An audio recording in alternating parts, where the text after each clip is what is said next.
I honestly, Babe, I guess, was really our pet name. Oh, how original. Exactly. No, but for real, like, that is like true. Saying a significant other. Yeah, right? Or my partner. Or, oh my God, excuse me. Or my, what is it? My girl. Or my wifey. Oh my God, that one not safe. My person. But that's kind of cute to me. Because, like, actually, it's sort of narcissistic, so fuck that. Because, like, that's saying, oh, that's my person. Like, I own that property. Yeah, that's why it's, like, fuck, it's weird. nah. I don't know. Get that shit out of here. Oh, shit. No, but, that's really what Ben and I would call each other's babe. And, you know, like, I don't remember. That's past, man. Did you have, like your own, not mannerisms, but, like, okay, this is, like, giving away too much. So, like, since our nickname is Puppy, we like to act like dogs. But, like, cute dogs, so, like... I know what you mean. Yeah. Oh, that's cute. Shut up. You're not the only couple that does that shit. No, actually, yeah, we did do our little... We had our own little things, like, when we were alone. Like, of course, I'm sure you don't go out and be like, oh, puppy, in front of everybody, but... Yeah. Oh, my God. But, yeah, we did. I mean, like, the thing that I got out of my marriage in my relationship with my ex is that we did have good times. And I learned a lot of lessons from it. So that What's the first one? Lesson number one. Well, bitch. Okay, so the first thing, like, out of any relationship, I think people have to do, like, especially when it's over, is you have to own up to your responsibilities. And that's not even just, like, the failed relationship. It's also things in life, like where you're at in life, what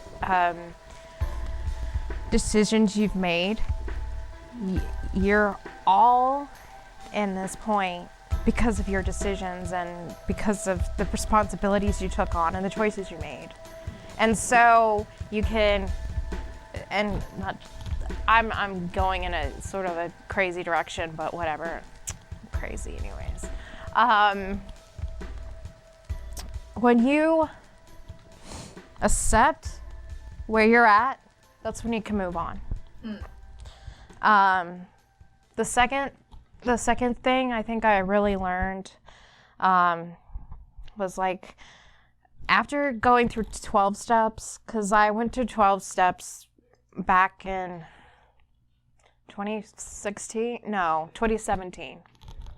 And I went there because I wanted to heal from certain things. And that really helped me learn my worth. And so, like, I will preach it to the choir, be like, know your worth. Because you should know your worth. Like, if you don't know your worth, then what good does it do? What are the 12 steps anyway? Do you remember? No. Don't ask me. But how long is the 12 step supposed to take? Like, well, girl, oh my God, it took me months. It was months because we would go over each step every week. And some steps, like, particularly, I can't remember on top of my head. I think it's actually, yes, I do. It's step 4. Step 4 is when you do an inventory of your whole life, of the people you've wronged. And that's the other thing too, like, when I was talking about responsibility with relationships, is like understanding and realizing, hey, you had a part of this for this failed relationship too, like, and I will be the first one to admit that I wasn't peaches and creams like the cute little butt cheek that I have right now, like the peach tattoo. Like, it's not, but it's, yeah, you take an inventory of the things that you've done wrong towards people. You don't necessarily have to go and apologize to the people up front, because maybe some of these people you've wronged have passed away. It could be anybody, just who you remember. And then you also do an inventory of the people who have done you wrong. And from that is when you really dig. And that's the thing, girl. People are so afraid to face the music and to face just their own self, their own mind, their own demons.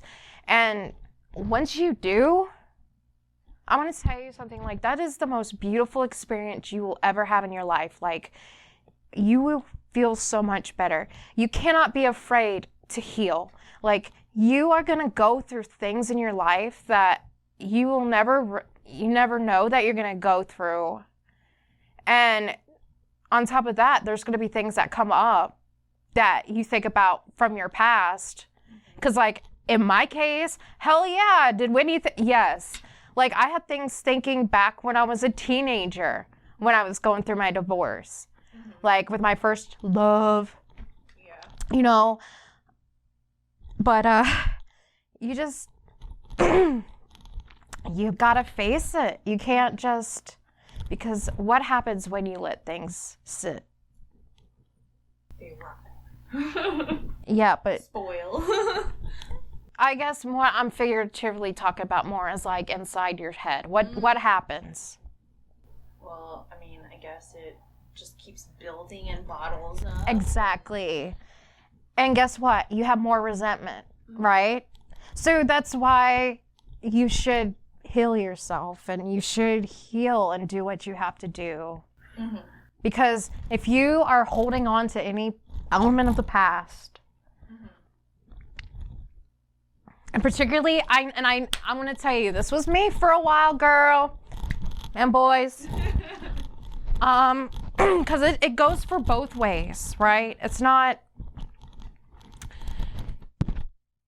you have a victim mindset for a while because you are Wait, you're talking about me personally? No, bitch, no. I'm talking about when a relationship's over, you feel like you're the victim in it. But again, it goes to owning the responsibility that, hey, it takes two for a relationship to fail. And right. So how long were you guys married? Oh, I mind. No, I don't care. I was married 6 years. We were almost married, we were together for almost two. But we were married for 6. My divorce was finalized and that's kind of why I sort of still have been having a rough time around this time of year. My divorce was finalized on the 3rd of December in 2015. But at the same time, it's I know that's a part of me that I still have yet to heal. And see, I'm calling myself out. So, but yeah, was it a long, arduous? Thankfully, no. He got the car. I got Emerson and Thoreau. I had to get rid of my rabbit, though, which I was really sad about. But Halper went to a better place. And, again, if I didn't go through what I went through, the hurtful things that I didn't go through, that I went through, then we wouldn't be having this conversation. Yeah. We wouldn't be sitting here in this glorious moment, enjoying each other's company and being crazy like we always are. Flannel sister for life. Okay. I almost wore my flannel today, by the way. I was about to say, yes, bitch, I'm about to wear my flannel. I don't even care if I wear a leopard print.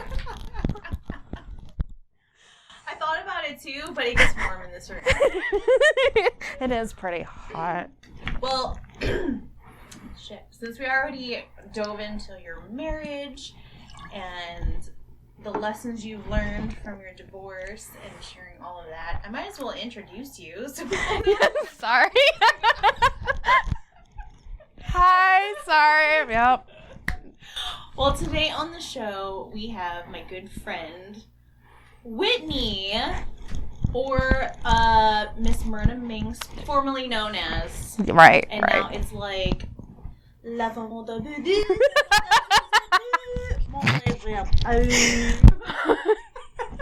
some long-ass French name. Oh my god. Which translates to... So, the ugly duckling. It's the ugly duckling, yeah. Yeah. So we have Whitney, the ugly duckling, burlesque dancer, model, e-commerce or commerce prospect, business woman, entrepreneur. Yes. Thank you. And whoever's watching this or will be watching this, thank you for watching my therapy session. So, well, I knew this would be a fun conversation, so of course I had to have you on. But since we've already touched on how your divorce has changed you and lessons you've learned, is that what influenced you into your art now? Give us the story how this ugly duckling came to be. okay, so to be truthful, before my marriage ended, I wanted to do burlesque and I wanted to be an alternate model. I actually blame my ex-husband on this because I got 2 bad tattoos and I started studying tattoos more because I was looking for people in Austin to cover it up. Was the tattoo about him? Was it like his name? Or... No, thank God. Oh my God. I'm so glad. He wanted us to get, oh my God. Yeah, he wanted to get a wedding band tattooed. I'm so glad. I'm glad. Do you not like those? I love them, but not when it comes to representing like someone else's name. That's a big thing. Like you put somebody's name on your body, that's like doom. Yeah. I've seen it. I've seen one person that I went to high school with that she got her husband's name on it and they're still together. I don't know. I haven't been on Facebook for 2 months, so. But yeah, there's only one person I've known that has stayed with their husband for years. I mean, why do you think years. that is? That it's just it's like tainted. I don't know because like it's just permanent, you know, and maybe that scares people. That's why I didn't want to do it. It's permanent. And it's just been, I guess it's just like a bad omen, you know? Yeah. It's like an omen. So anyways, to get back to my hoorah, I wanted to do that. And to be truthful, I was at that point where I knew like things were falling apart. But fast forward to 2016, my friend and I, we both wanted a new start. And he sold his house. I moved out of my condo in Horseshoe Bay. And bam, we moved to Austin, the greatest city that I've ever been in. And I love living here. I really am grateful. I fall in love with the city more and more every day, to be truthful. It's a place that has allowed me to be more of who I am and just so. Was it not until you moved to Austin that you really Exactly. tattoos and like, were you dabbling in any art when you were still married? Yes. Oh gosh. I actually, that's when I started getting my elephants done. I ended up getting my elephants. I started that and man, I can't believe it's 2014. But I actually got my first tattoo when I was 24 after my grandma died. So was it for her? Yeah. What was your first tattoo? My strawberry.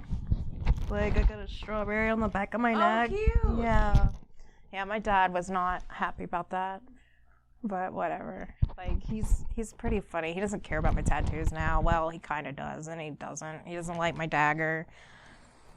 And he's like, "Winnie, what's that?" Cuz he asked me when I was back in November. It's so funny. He's like, Whitney, what's that? And I'm like, it's the Ohm.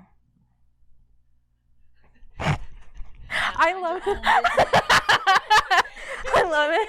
I love it when people ask me, is that a 30? I'm like, the fuck? Does that look like a 30? It kind of looks like does. a 35. I think it looks more like a 35 than a 30. I'm like...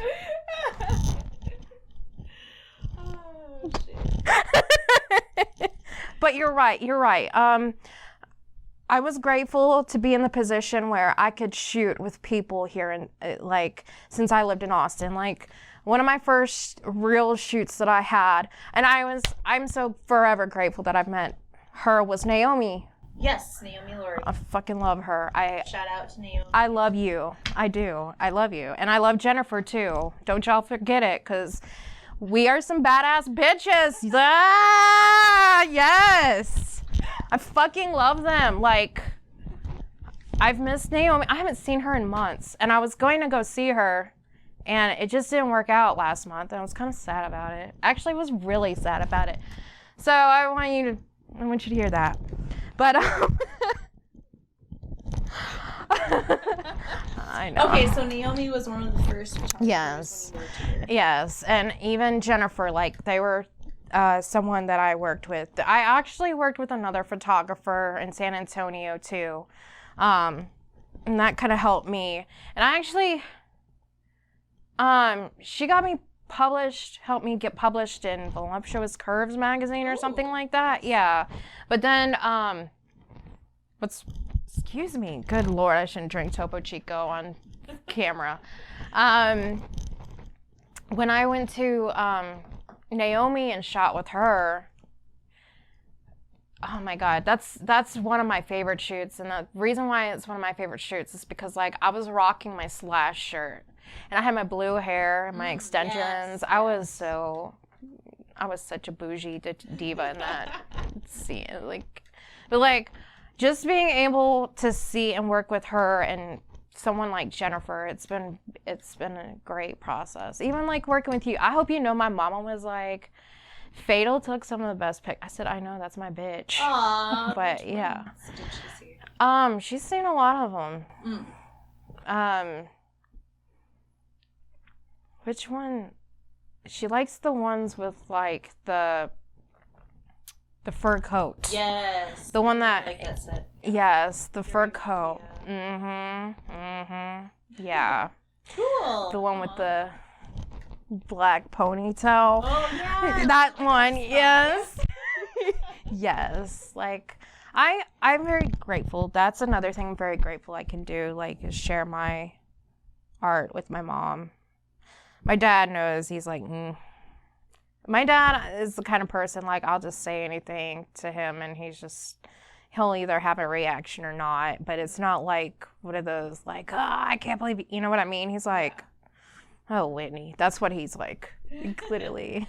So, like you said earlier, they are aware that you've done nude. Yes. And what about dancing? So, dancing came first before modeling? It came around the same time. Okay. My mom's been to one of my shows. When I went back to South Carolina in what year? I don't remember, but I was in Savannah. I went to Savannah and performed, and she was there. I think it was like 2016. What was your first performance song? Like, do you choreograph your? In the beginning, I had some choreography and I had some help. Mm-hmm. And I'm grateful for that person too. We don't speak anymore, but it was the first real major one that I had was Sia's Cheap Thrills, and I did a reverse strip, and it was with the fur coat. Reverse? Yes. So you put clothes on? Yes. So what do you start with? Bitch, I had my pasties on stage. I came out like, yeah. I've never seen a reverse burlesque or strip. Is that common?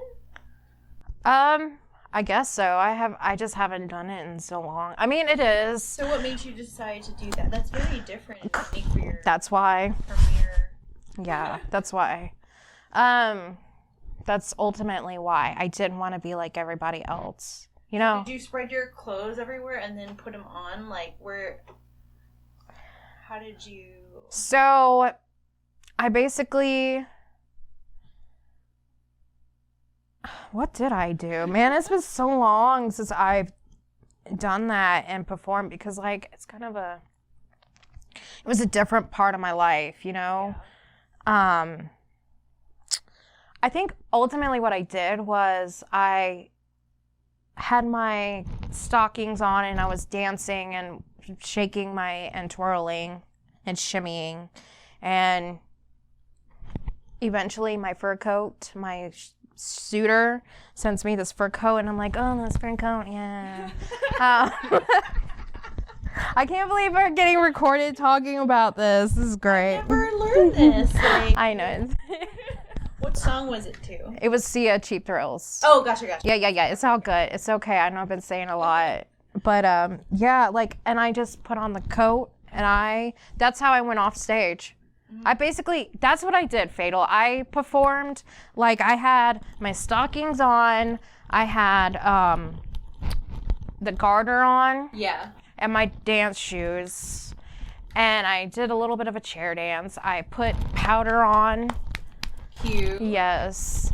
And I walked off stage. Oh, I put a necklace on. So that was me putting clothes on. So you didn't put a bra on? No. I was like, this bitch is going to walk off the street with her fur coat and her pasties. Like, whatever. Nice. You didn't have to pick anything up. You already had it all Exactly. on. And so how long did you prepare for that? Being your first... I mean, like... It was pretty hardcore. Were you nervous? Oh, God, yes. And, of course, like, being the persons that we are, like, the artists that we are, because I know you're the same way, I was so mad because my necklace didn't stay on. Everybody was like, oh, you were so great. And I'm like, my necklace didn't stick. Because it's got little magnets. Oh. Yeah, but... Is that... So what are, like, some tricks, like, performance tricks? Is that one of them, like, having magnets for, like, a smooth... Yeah, magnets are amazing. Yeah. Like, I am all for that scene in Breaking Bad. Have you seen Breaking Bad? No. Okay, well, you need to YouTube it, but it's like when they go to they build this massive magnet and, like, basically they get this magnet to erase all the computers, all the evidence that was collected against against Walter White and Jesse. And at the end of the scene, Jesse's like, yeah, magnets, bitch. Like, magnets are awesome. Like, they're one of they were actually one of my favorite things to use while performing because it is more of a smooth. I use snaps at times, but those snaps are such a pain, man. They're like, yeah. So magnets, and I like zippers. Did you study it? Like, you're all self-taught, right? Or how did you... I did take classes. Oh, okay. I took classes as well. I always like how burlesque, everything is so like, ooh, like dainty and, you know, little tease. Exactly, well, that's what it's about. Like, it's about tease. It's about tease. It's the art of tease. Yeah, I know. Yeah, I know. But I don't know. Maybe because I'm not, like, a performer, I would rather do stuff that I can edit and perfect. Doing stuff in front of an audience, geez. How do you even acknowledge them? Like, I think with the spotlight, maybe they're all, you know, hidden in the darkness, so it's less... It really depends on the venue. Like, the last time I performed was at the Belmont with one of the SNS shows, and I was doing the one number that you came and saw me at. Oh, The Lion King. Yeah. With face paint. It was such a great performance. There's a video. Yeah. Is it still on your Instagram? I'm not sure. I know, like, if you look up Myrna Meeks, it's on YouTube. So, like, I've got several things up there. And to be truthful, like, burlesque is something, again, that I want to delve it back into. But I'm taking my time with it because I want to focus on getting content and doing my modeling again. So, because I've just taken a hiatus from all of it to get my priorities straight. So, but I'm sorry, I didn't mean to interrupt. So that night, fine. So going back to, you were referring to the night that I saw you perform.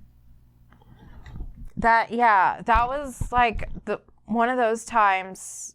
Like I love to walk through the audience. Oh yeah, so that's like Door.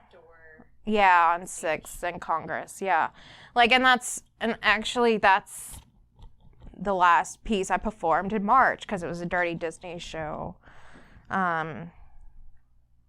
You've done the face paint a few times, right? It was the 2 times. The one time you came, and the last time I performed. So what are your favorite performances that you've done? Like, what character do you usually play? Or to be honest, Fatal, like, this is why I've had a battle with burlesque, is because and there's no problem with that. This is not any reflection on anyone else. But, like, I feel like burlesque is Whitney, and that's why I just did away with Myrna Meeks, because I'm Whitney, you know? Mm-hmm. And I always considered it to be a part of me. And I guess where I'm really going is, like, I don't care. I don't feel like I need to play a character on stage. Mm-hmm. And to be truthful, like, when I venture back into burlesque, I just want to be about the tease. I want to be about the strip tease. I don't give a fuck about a character. I know that there's so many beautiful theatrical people that have been trained, and I love them. Like, I know several people that are dear and close to my heart, that have had, like I said, the theatrical training, and they are characters on stage. I just want to be Whitney and say, you know? Yeah. Like, I want to just... So you don't like any, like, gimmicks, like... Well,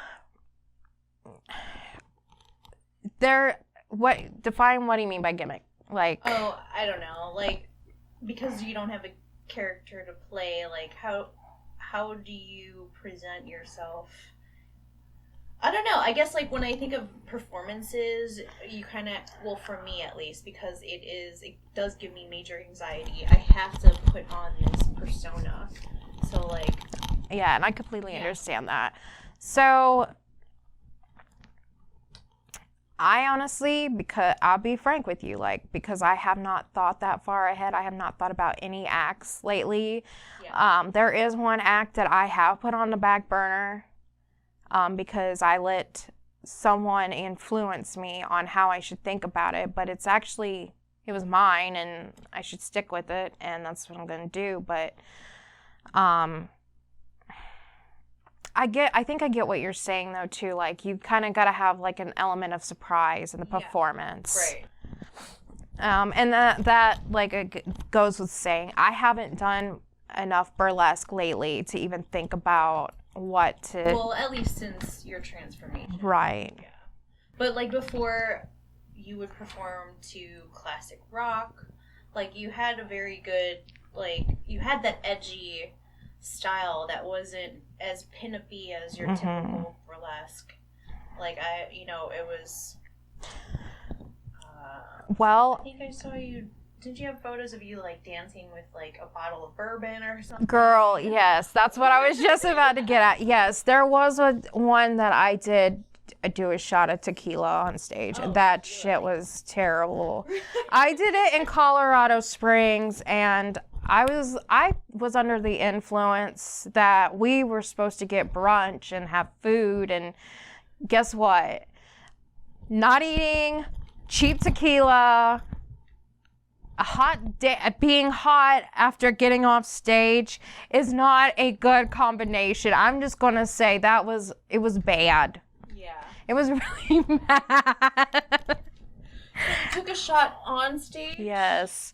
And the photographer actually got a picture of me, and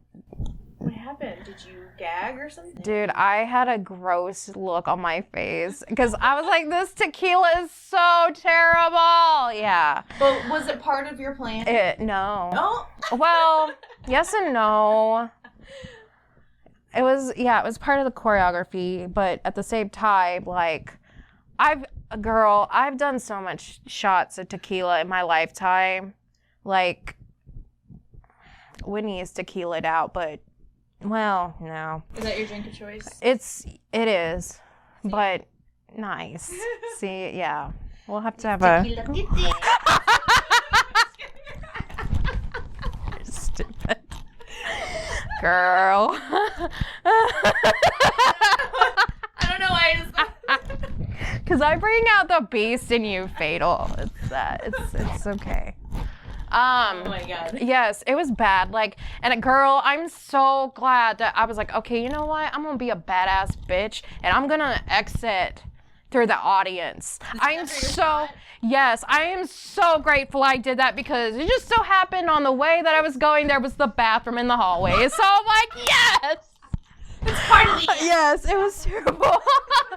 Yeah, it was terrible, but I got off stage and like I had legends tell me like, you did a really good job. I was like, thanks, you know, but, and I just, yeah, like, there is a part of me that I still want to feed that, and I am feeding it, but I'm trying to focus on one thing at a time because I don't want to, Right. Quality over quantity. Exactly. So to loop kind of back around, so we touched on how you model and do burlesque, but you're also a very big classic movie fan, and your whole body is just draped in black and white movie stars. Oh. Yes. That's what I find very unique about you too, is like you do have a theme to your body art, and that's something that she's a big Alfred Hitchcock fan. Yes. I actually, you want to talk about a favorite act? I have an Alfred Hitchcock act. I strip as Alfred Hitchcock, and that's one of my favorite performance things. Wow. Yeah. Do you wear like a suit? Mm-hmm. No ball cap, but I might do it. You never know. Just kidding. So what got you into that? What did me? You know what? Because like growing up, I remember when I was 5. You remember when Nick at Night was actually Nick at Night, like decent? Yeah. I mean, I don't know what it is now to compare, so I went back to its prime. Yeah, it's trash now. It's basically like stupid shows, but which I don't have cable anymore, but who does? I know, right? It's 2020. You got your Netflix, your Hulu. Yeah.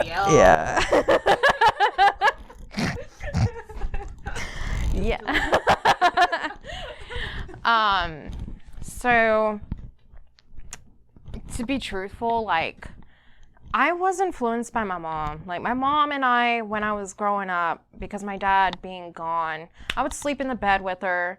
We'd stay up. We'd watch The Munsters. I fucking love The Munsters. God, I was so sad when they took it off Netflix. I was like, because like they helped me break through with my depression at times. Like there was this one scene with Herman Munster.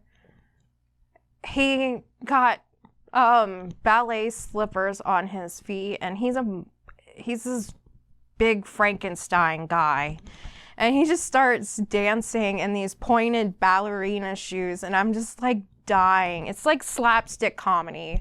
But I would watch The Munsters. How can you not know about I Love Lucy now? That was that was one of my favorite things. I'd watch like Get Smart, I Dream of Jeannie. You should be Jeannie for Halloween. You would be so cute. Yes. I could see you in a little blue, pink. Aladdin, right? I'm just kidding. Like, well, you can be Jasmine, but I could see you to like totally pulling off the Barbara Eden look. Yes. that was one of my favorite shows. One of the other things that I found, especially as an adult too, like, started watching Perry Mason. You know what I'm talking about? Yes, so I love Perry Mason and like all those shows, but I guess where it really came from, and again, it comes with being able to watch Nick at Night, because like I remember when I would go to my granny's house on Saturday nights, Alfred Hitchcock Hour would come on at like 9 o'clock. And I didn't really grasp the concept of it until like I was an adult, because I have it. So, but like I just was like, this is interesting. And I remember being 5 and watching it and just like, and I really don't remember, like, I think it was from just watching TCM when I was living at Fort Hood, and I just like dove into it, you know, like I really fell in love with All About Eve with Bette Davis. Like, that bitch is my muse. I love Bette Davis. She was such a hard-edged woman, and she dealt with so much. Even like Joan Crawford, and I know they were sworn enemies. All these women, like Marilyn Monroe, and just all these beautiful women, and Jean Tierney, and like it was sad, you know, because they were objectified. They were paid less. They were treated like shit. Like, but Bette Davis, that's what I'm saying. Like, oh my God, I love her. Because, like, she refused, dude. She refused to be anything but the best. She would just be Bette Davis. Did she have relationships with her family? Yes. But she was Bette Davis, and she was one of the best actresses that ever graced her present on this earth. So, I honestly, Fatal, to answer your question, I don't remember. I don't remember. I know that, like, I was really influenced when I was younger, and to be truthful, too, like, I was watching, because, like, Lauren Bacall and Bogey and Bacall, I think that was such a beautiful marriage too. Like, I don't think she ever got married after Humphrey Bogart died. She was 19 when she met him, and he was like in his 30s or 40s.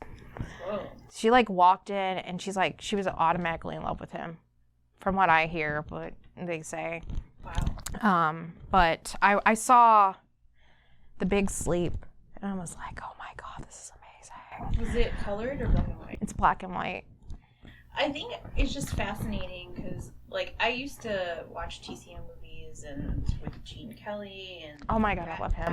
And Marilyn Monroe, but to be fascinated at a young age by black and white movies, and did you ever wonder, like, this would be better in color? I don't know. I'm like such a colored person, like, when it comes to like art and then, like, the way that they talked back in the day, too, like, I never understood why they talk like this. Exactly, yes, I love it, yes. Like in Casablanca, that's how they fucking talk. And I know exactly which actor you're pinpointing to, too, is Edward G. Robinson. He played a lot of gangsters. Like, but he was such a good actor. Like, he is one of my top 10 as one of my favorite actors. Like, he's one of the most underrated actors of our time. Like, would you say the stories in movies were a lot better back then? Girl, yes. Hollywood now is trash. Like, I think really, I'm gonna backtrack some. That's really what got me. I think that's really what got me. Yeah, that's what got me into watching TCM, because I was tired of the trash on TV. Yeah. The only thing at the time that if I ever went to the movies, we would go see Marvel movies. That was about it. You know what I'm saying? So I started watching that, and I did watch a few classic movies when I was a kid, but like, oh my gosh, yeah, like, that's what it was. Cause like, the stuff that they... You know what I did also like? I surprisingly liked the music. Yes. Like My Fair Lady, Audrey Hepburn, like the soundtrack back then, because it was mostly like orchestra. Yeah. You know, you're right, and it's like even with the music, like for me, like it's not auto-tune, it's not like I was having a discussion particularly like with Pink Floyd, the band. Like they had to record each segment separately, like if they wanted an effect. So just the fact that they would spend more time and effort into the orchestrated parts and into the dialogue. And that's why I love Alfred Hitchcock, because like his cinematography, like if you sit there, he doesn't have to show blood and guts to give you like suspense. Yeah. And that's really the essence of the movie stars. They know how to act. They don't rely on CGI. They had to have dialogue, and that's why I'm a big fan of black and white. And even movies from, I would say, because Marilyn Monroe didn't come out until really like the 50s. Yeah. And I fell in love with her in Some Like It Hot. I love that movie. That's, oh my God. Which is the one where she's swimming in the pool. She's skinny dipping. You know what I'm talking about? I think so. It was colored. But I remember watching that movie and I'm like... Maybe it was the 7-Year Itch. Don't quote me on that, but maybe. Because to be truthful, I haven't seen all of her movies either. But I know that I've liked watching her in Niagara. I didn't watch that one. Oh, another black and white movie that I loved was with Baby. The childhood star. Baby, Don't Kill Baby or something. Oh, is it oh my God. You know what I'm talking about? In the story is about her as a childhood actress. Yes, because it's got my bitch in it. And then Betty Davis. Spoiler alert, she like kills herself and walks into the fucking ocean. I just remember being a kid watching that and be like, was it like was it two older people? Like, I don't know. Because I'm thinking about whatever happened to Baby Jane. Yes. Baby Jane. She didn't kill herself. I don't think she she didn't kill herself. She just was in the beach being like crazy and she got caught by the cops. I thought she like... Oh, I just did a spoiler alert. Whoops. Whatever. I highly doubt people are screaming that movie right now. Exactly. But yeah. That one, yeah. That was Betty Davis. Betty Davis. Her and Joan Crawford. They had a thing? They fought. They did not like each other, and it was crazy. It was insane. It was brutal. So did you like read up on the tabloids back in the day, like to be so informed of the gossip back then? I just did research about it, and sometimes they would show things, but they didn't have like, I haven't seen any articles. I would just read about it. Just my research, Wikipedia. So, what do we have in the works now, project-wise? Project-wise? Well, Whitney has been working on her priorities for the past 2.5 months. But ultimately, I'm going to be shooting with a couple different photographers soon. This year, I'm going to be focusing on getting my brand out. I've wanted to take it a different direction. I realized I was doing certain things. The reason I was doing modeling for a purpose that I didn't really find fulfilling. And now that I know, and it just dawned over me. Now that I know that I can get people's insight and their attention, I'm going to use that for a powerful usage. I want to help empower others and that's what I'm gonna do with my modeling. Like, I'm so sick of like, and don't get me wrong, I don't want to sound harsh or sound like I'm criticizing other models, but like everything is so sexualized now, like in the sense like people take pictures of their ass or the breast, and it's not even about the art anymore. It's they just take it. You know what? Does that make sense? Like they take away. For me, like it is about the art, and that's what it should be about. And I feel like it doesn't have to be sexual in nature to grab attention, if that makes sense. Like I don't want to be just recognized for that. No, I totally feel you on that. And like, of course, that's no disrespect to nude models. No. But, I mean, I shot a lot of nudes when I not first started, but like, I don't know, maybe going into my 3rd or 4th year in shooting. Like, I started with more like fashion type concept, whatever, and then I liked the fine art nude. Exactly. So, yeah. And then after a while, it's like, okay, it's probably safe. Like, it's always gonna grab attention no matter what. Nude photos, and people are gonna follow your work just because you simply post nudes, not so much that they really like. I mean, it's cool if they get your eye, but like I wanted to challenge myself more exactly with clothes. So I get it, like, you know, having everything too sexualized, like after a while you want to challenge yourself artistically and see what else you can do and not just be known as like a one-trick pony. Exactly. And that's because like it just, I don't know, I really know that I work with good creators. I do. I do. Like, it's like, Jesus Christ. no. Fuck Bill Cosby. I did not. Yes. Like... No. Make fun of him all you want to. He's a piece of shit. But anywho, okay, so you think you're changing your brand.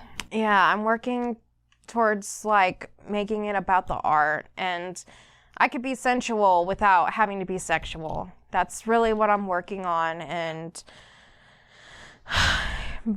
like working on actually getting content so I can sell content.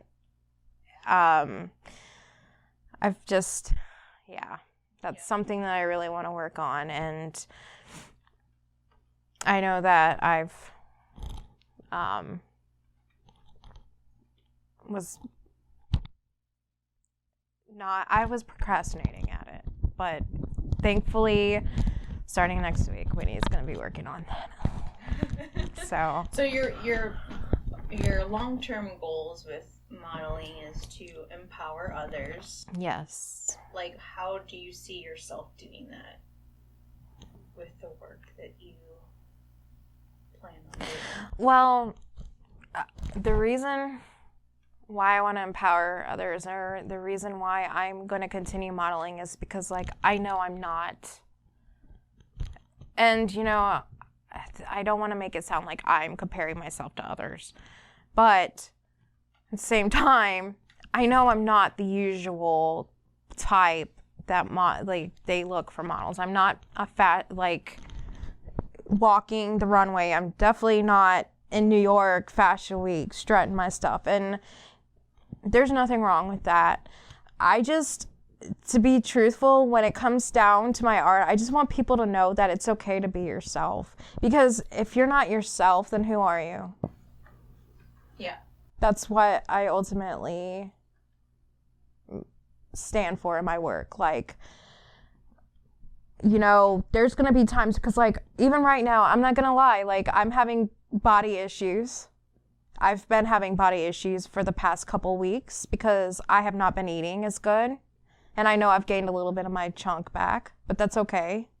It's part of me, you know, and I know I could lose it again, but at the same time, it's like helping others see that it's okay. Yeah. It's okay because everybody goes through it, and just... And I guess to give people background of even with your diet, because you turned vegan, and I know that was like a big turning point as far as just viewing life differently. Yes. You lost a lot of weight, and like, I'm sure, I'm sorry. No, you're right. No, you're right. Like it helped like change you to a healthy path, and I know that you're an advocate for, you know, animal.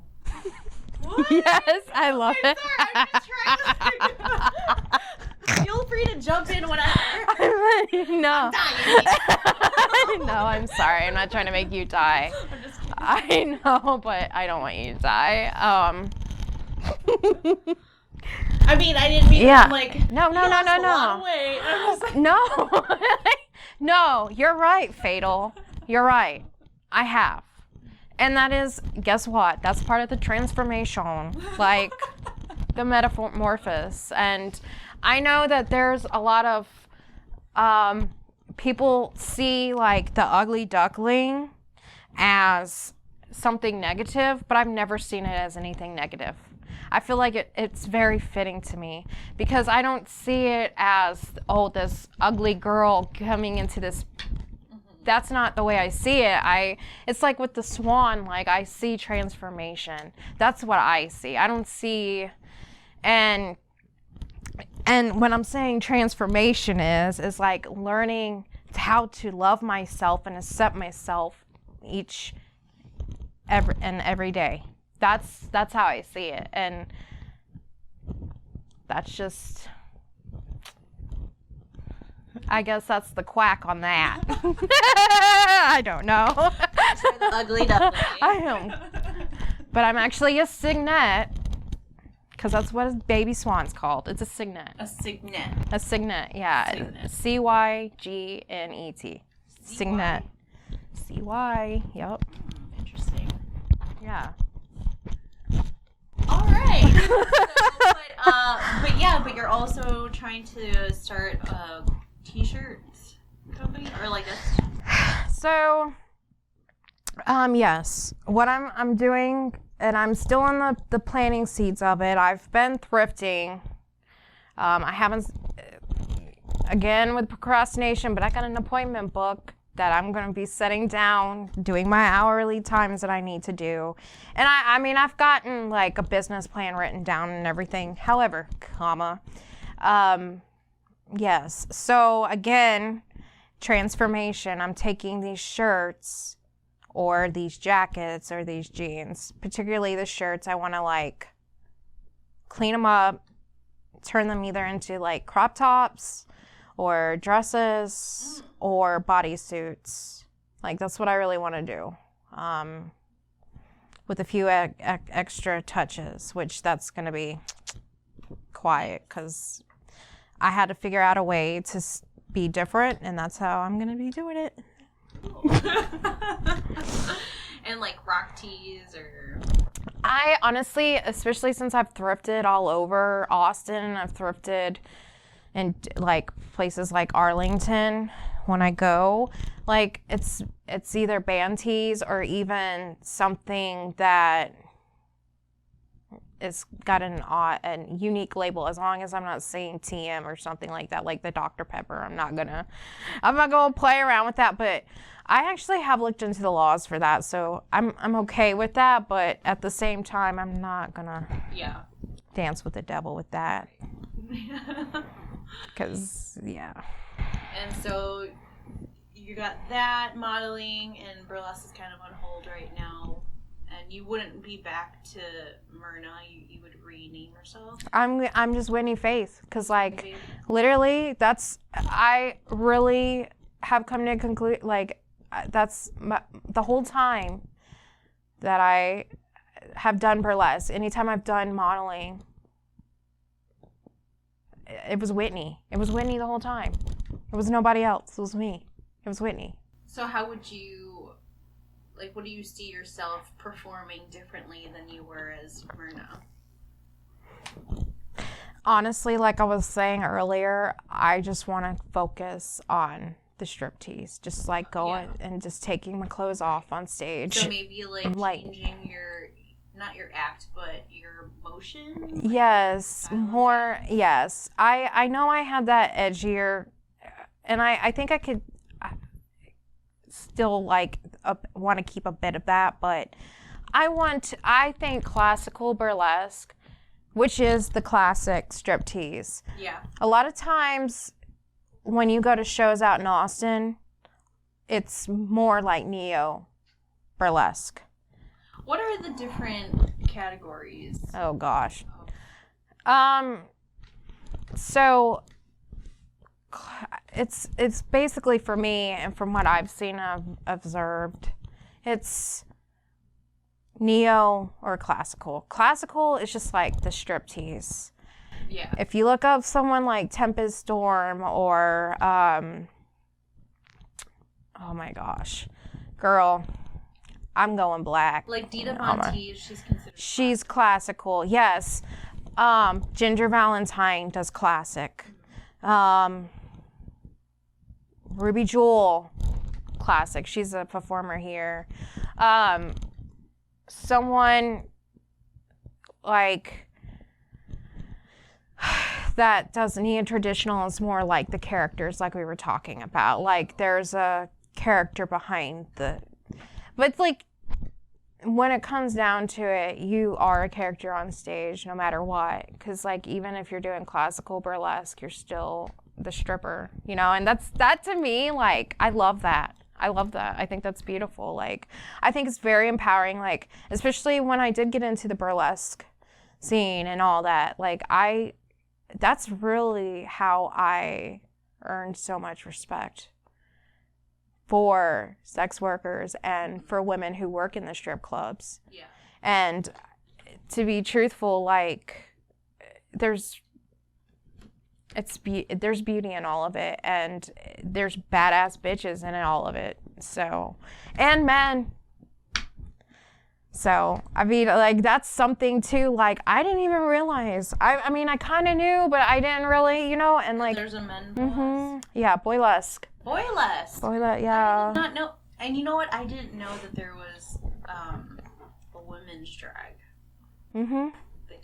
What do they call it? Folk queens. Folk queen. Yeah. Yeah. Because I watched Dragula. Oh my God. On Netflix. I haven't. My friend, I want you to meet him. Like, my friend Eric, who I also want to shout out to. I don't know if he's ever going to watch this or see this, but that's why you gotta. I will tell him. Share, subscribe. I will share it. But my friend Eric and even my friend Jacqueline, but Eric and I, we talk about that stuff all the time, like Dragula and he, oh my God, bitch. That one photo of me with the antlers and the red background, and I had dark hair. Like, he did the makeup for that. Who shot it? Mei Yang, and that was up in Arlington. But like, he is so talented, and I'm just like so proud of how far he's come creatively too. Like, he's such a good person and just such a good artist. And like, even Jacqueline, like, I haven't seen her paint in a while, but when she's done my makeup too, like, it's always looked legit. And she's, if you remember, I have a Queen of Hearts, and it's sort of like pin-up-y. Mm-hmm. That, yeah. She did that makeup, and she also did my makeup for me while I was like doing this witchy vibe. And Seti Jackson took that picture. So yeah, like, I'm very grateful that I get to work with people like them too. And sorry. I'm such a dork. You're bringing out the beast in me. I don't know. I'm talking about bringing the beast in you, and you're bringing out the beast in me. Damn. But we should probably wrap up. Yeah, we probably should. Just kidding. Where can people find you? I know that you're kind of on a social media hiatus. Yeah. Well, I'm still on Instagram. And yes, it's a long ass one, and it will change shortly. But it is XX leave it on Petit Canard XX. If you want to look at my old performance videos, I'm on YouTube. Just look up Myrna Meeks, or even SNS Productions, because that's who filmed them. Right now, like, that's really where my premise is. That's really, like I said, the things that I am venturing to do, because I knew this, and I had to put it on the back burner, because, like, priorities, baby. But now that I have gotten my priorities straight, things are starting to fall in place for me, so it's beautiful, and I'm grateful for that. I'm very proud of you. Shut the front door. But yeah, so do you use a Facebook? Do you have a for your modeling? I will. I actually am going to work on that too, because I did have a page for Myrna and Indigo and all these other bullshit names, and now I'm going to learn how to effectively, and that's something I've been looking into, researching, reading up on. Mr. Brandon Kane, 1 million followers. Yes. You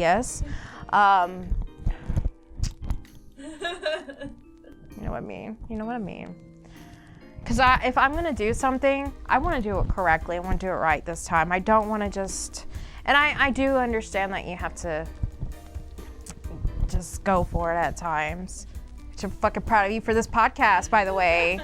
Thank you. I really am happy you're doing this. I've been happy because, like, you're happier. Yeah. You're more in your zone. I mean, lately I have been, but I've just been trying to, like,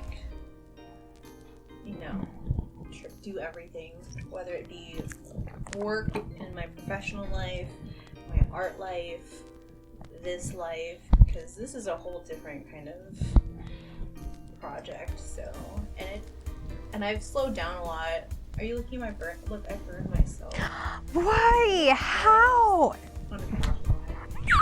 How the f- do you? Over and it went, and it burned so bad.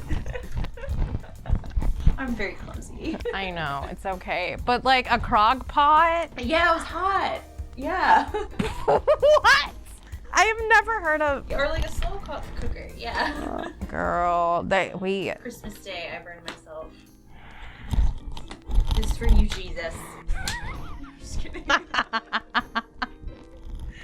But anywho, so thank you for coming on. Thank you for inviting me. I'm very honored. One of my favorite episodes. Probably, like, maybe this is the most lively and more of myself conversations I've had on the show. Just because we rode the train last week, y'all. Yes, it was fun. Yeah, it was a lot of fun.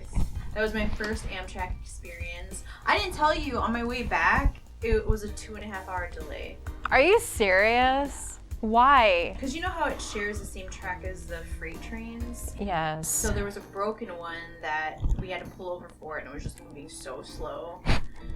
So, but yeah, I definitely will be back on the train again. That was really fun. Well, at least it wasn't like a fight. I know. That would be insane. No. I couldn't imagine like somebody Dude, I would be like, you need to, I don't know, get an impression on these mofos' teeth because he's obviously bit somebody before. And he's probably gonna do it again. He's probably a cannibal. Who knows, dude? That's crazy. When you told me that, I was like, say what? Yeah, the Amtrak was late. Thanksgiving weekend because someone got into a fight and dude bit the other dude. And they were not about to like stop the train for law enforcement and hold up, hundreds of people on the train for that bullshit. So, but anywho, that's a whole different story. Thank you for coming on. Next time we should do a mukbang. Fuck Yeah. I want to do a green screen. I have all these plans to like do fun ones, but people and me. When I say people, like You being fatal. me as well. Exactly. We are our worst enemies. 2020. I got some new shit that I really want to work on. So We are hopefully a whole new look. exactly. Not changing the set completely, but doing more fun. Maybe on location episodes. I don't know. We'll see. But anywho, you guys check out Whitney Fayth. Great dancer, model, Thank you. influencer, you name it, and Topo Chico ambassador. You guys have a good night, and I can clink at the end. So clink, clink.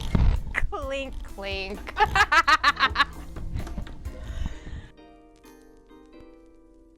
You can reach us at fatalpodcastatx@gmail.com or Instagram at fatalappeal.